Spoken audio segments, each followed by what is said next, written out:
To determine the number of outlets you can safely install on a 15 amp or 20 amp circuit breaker, you need to consider the power consumption per outlet and the maximum load capacity of the circuit breaker. For a 15 amp circuit breaker, a standard assumption is that each outlet will draw about 1.5 amps.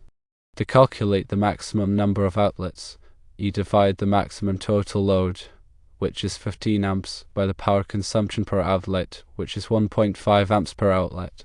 This gives you 15 amps divided by 1.5 amps per outlet, which equals 10 outlets. Therefore, you can safely install approximately 10 outlets on a 15 amp circuit breaker, assuming a standard power consumption of 1.5 amps per outlet.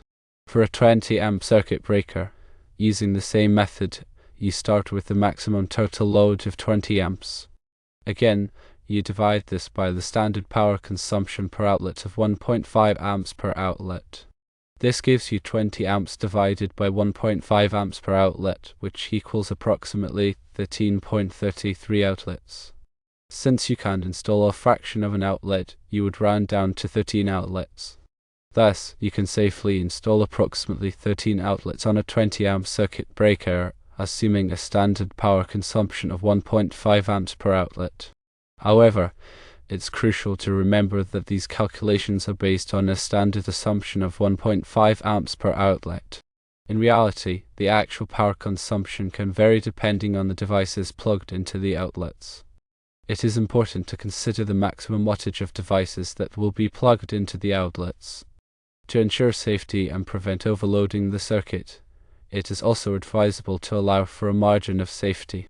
A common practice is to use only 80% of the circuit's capacity.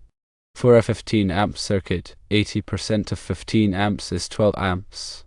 For a 20 amp circuit, 80% of 20 amps is 16 amps.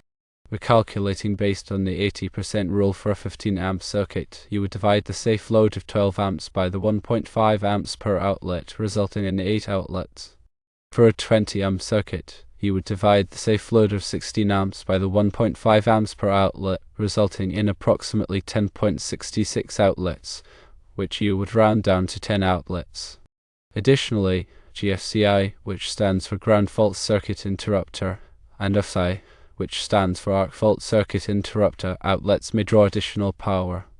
GFCI outlets are designed to protect against electrical shock by monitoring the current flowing into and out of a circuit. If there is an imbalance indicating a potential ground fault, the GFCI outlet will quickly trip and cut off the power.